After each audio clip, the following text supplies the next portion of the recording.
তো বাবারে আমার নবীর কথা, এটা হেলালের কথা নয়, আপনাদের ইমাম সাহেবের কথা নয়, এটা আমার নবীর কথা। আমার নবী কি বলেছে?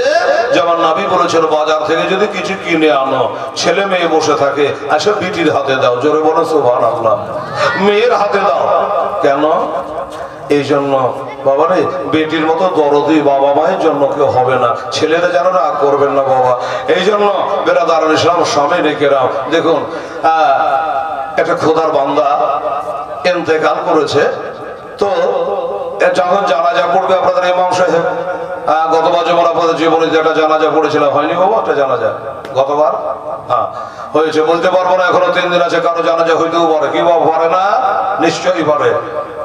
তো যাই হোক বেরাদারুল ইসলাম, এবার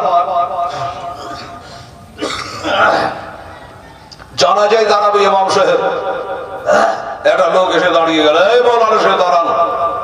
কি বলো? জানাজা তো পড়বেন, এই লোকটার কাছে আমি 10 লাখ টাকা পাবো, টাকা মিটান, তারপরে জানাজা পড়বেন। ইমাম বললো 6000 বেতন পাই, তাহলে 4 বেড়ে, আর আমি দিব 10 লাখ টাকা, পড়বো না তোর জানাজা। লোকটা বললে আরে ইমাম আপনি দেবেন কেন? এই লোকটা যে মরেছে ওর বেটাকে ডাকেন আর আত্মীয় স্বজনকে ডাকেন। দেখবেন আমাদের কেউ মারা গেলে সামনে সে যোগ্য ছেলে বলে আমার আব্বার কাছে কারো যদি চলাতে বলাতে ভাষাতে দুঃখ দিয়ে থাকে, আমি আব্বার হস্ত থেকে আমার আব্বাকে ক্ষমা করে দিয়েন, আর যদি কেউ কিছু পান আমাকে বলবেন, আমি দিয়ে দেবো। বলে না বাবা? বলে। তো তাই বলছে ইমাম সাহেব আপনি দেবেন কেন? ওর বেটা আছে, তার বেটারাকে বলেন। লোকটা 4 বেটা আছে, আবার হাতটা কাঠা, কিন্তু 4 বেটা আগা কাতারে না, একবারে পিছা কাতারে লাইন দিয়ে ছড়া। কে জানে কেউ যদি পায়া যদি চায় যেন খুঁজে না পায়। তোর বললো আপনি দেবেন কেন? এর বেটারাকে ডাকে, তোর বেটারাকে খুঁজে পায় না, পিছা কাতারে আছে, লোকজন হয়েছে নাম করা লোক। ডাকলো, এই তোর বাবা মরেছে, তোর পিছা কাতারে কেন? তোরা বলছে যে আপনারাই তো বলেন যে পিছা কাতারে নাকি বেশি। কত চালাক! যারা যাতে কিন্তু পিছা কাতারে বেশি নাকি, তো সবাই যদি পিছা কাতারে নিয়ে গেলে টাকার কাতার কবে হবে গো? হ্যাঁ বাবা। তো বললো ঠিক আছে, যা হলো হলো, আগে আয়। আগে আসলো আর বললো এই তোর বাবার কাছে লোকটা 10 লাখ টাকা পাবে, তাড়াতাড়ি টাকা বিটা, না হলে জানাজা হবে না। এরা বললে যে আমরা কেউ বলেও যায়নি, লেবার সভা বলেনি, কাজে আমরা দিব না।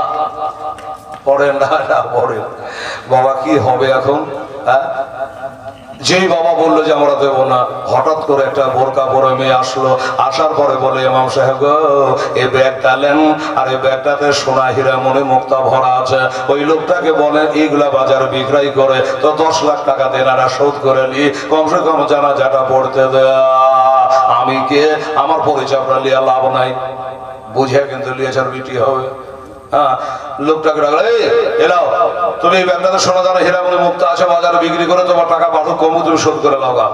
হ্যাঁ, লোকটাকে তো ব্যাগ ধরে না, ব্যাগ ধরে না। তো বললো কি ব্যাপার? লোকটা ব্যাগও নেয় না।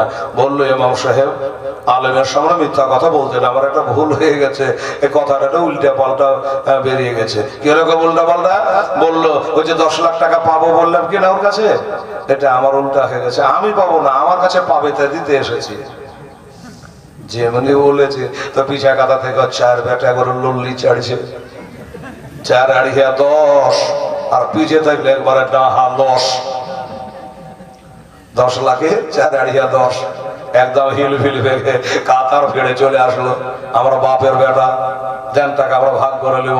ইমাম বললো যে ইমামতি করবো না ছাড়বো, রুজির মালিক আল্লাহ, ইমামতি রুজির মালিক নয়, রুজির মালিক হলো আল্লাহ, বন্টনকারী আমার মুহাম্মদুর রাসূলুল্লাহ সাল্লাল্লাহু আলাইহি সাল্লাম। ইমামতি ছাড়বো, টাকা তোরাকে দিব না।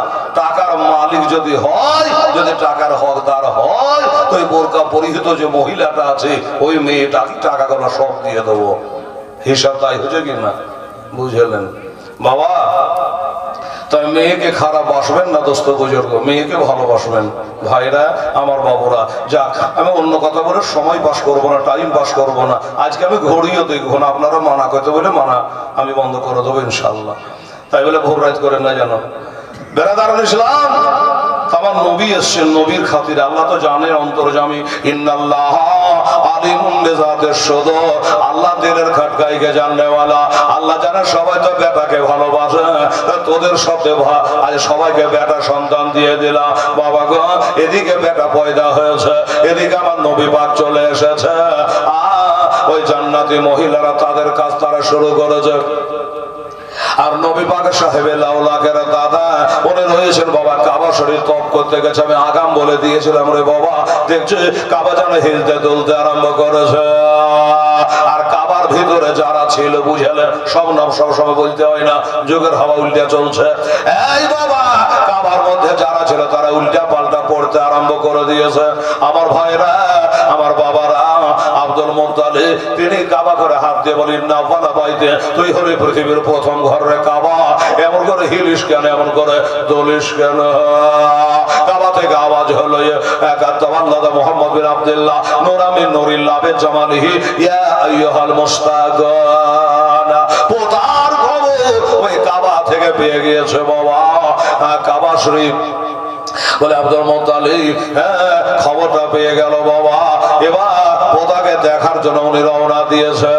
তবে একটা কথা লিখেছে বাবা, আমার নবী আসাতে দুনিয়া জেগে গেল, দুনিয়া মুখরিত হয়ে উঠলো, দুনিয়া আনন্দে আত্মহারা হলো। ও বাবা রে, আর একজনের বাবা ঘুম ভাঙল না। বলবে হেলাল লোকটার নাম কি? আপনারা সবাই জানেন গো, বললে মনে পড়বে। ওটা হলো আমার আব্দুল মুত্তালিবের এক বেটা, উনি হলো আমার নবী মুস্তাফা আর চাচা, যার নাম হইল বাবা কাফের আবু লাহাব। আবু লাহাবের ঘুম ভাঙে নাই। আর আবু লাহাবের একটা বাড়ি ছিল শৈবে, তার নাম। ওই মেয়েটা দেখলো যে আল্লাহ গো, আমেনার বাড়িতে এত আলো কোনদিন দেখিনি, এত আলোর ঘটাঘটি কিসের? একটু যাইতো, আমার মালিক আবু লাহাব তো নিন্দ পাড়ছে, আমি একটু দেখে চলে আসি। আর এই যে আমার মা বোনের আছে কিনা বাবা, এরা হইলেও আছে মহিলেও আছে। আমরা বেটা ছেলে অত কাজে টাইম পাই না, যদি শোনো ওই পড়াতে অমকের বহুর একটা বেটা না বেটি হয়েছে, চল দেখে আসি গা। আর যদি নিজের আত্মীয় স্বজনতা একবার হামজাম গুড় আর আদা, আমার মুর্শিদাবাদের কথা বলছি, আদার গুড় নিয়ে যায় কুটুমদারি করতে, জান আমি মারা করবো ভালো কাজ। বাবা গো, যদি শোনা যায় ওই পাড়াতে কেউ মারা গেছে, বেটা ছেলে না গেল মা বোনের একবার এক চক্কর দেখে আসে। আমি কাজটা খারাপ বলছি না, যাই তাই বলছি। ও বাবারা, দেখার জন্য সোহাইবিয়া বলল, আমিনার বাড়িতে এত নূরের ঘটা ঘটে কেন? আমার মালিক যখন শুয়ে আছে, আমি তাড়াতাড়ি করে দেখে আসে। দেখার মতো আমার নবী ছিল গো, আসলো আর একবার দেখলো। দেখার পরে চিন্তায় চিন্তিত, হায় হায় এত সুন্দর ছেলে, এই জীবনে কত ছেলে আইলো আর গেল আর দেখলো। আল্লাহ গো, আমিনার বেটার মতো বেটা আমি মনে হয় জীবনে কোনোদিন দেখতে পাবো না। এত সুন্দর বেরাদারান ইসলাম, দোস্তারা বুঝুন কত সুন্দর নবী, নবী চেহারা কত সুন্দর। ওটা বয়ান তো এখনকে দেওয়ার লাই ভাই। ইউসুফ পয়গম্বরকে দেখে জেলেখা পাগল হয়েছিল।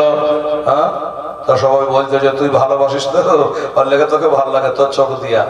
হ্যাঁ, বলেন আরে আসলে ভালো না, আসলে ভালো নয়। তো কয়েকটা মহিলাকে চাকু দিয়েছিল, লেবু দিয়েছিল, যে ভালো কি মন্দ তোরা তাহলে এই লেবু কা। ইউসুফ পয়গম্বর তাকিয়ে আছে বাবা, ওরা হাত কাটছে না লেবু কাটছে, তাকিয়ে পায়নি। দেখছে তো সব লেবু গোড়াইছে, সবাই আঙুল কেটে দিয়েছে ইউসুফ পয়গম্বরের চেহারা দেখে। এটা কোনো আশ্চর্য খবর নয়, এই জন্য আশ্চর্য খবর নয়। একটা সুন্দর বেটা ছেলেকে দেখে একটা বেটি ছেলে পাগল হইতেই পারে, কিন্তু বেটা ছেলেকে দেখে বেটা ছেলে পাগল হয়, এটাই হলো সব থেকে বড় মজেজা।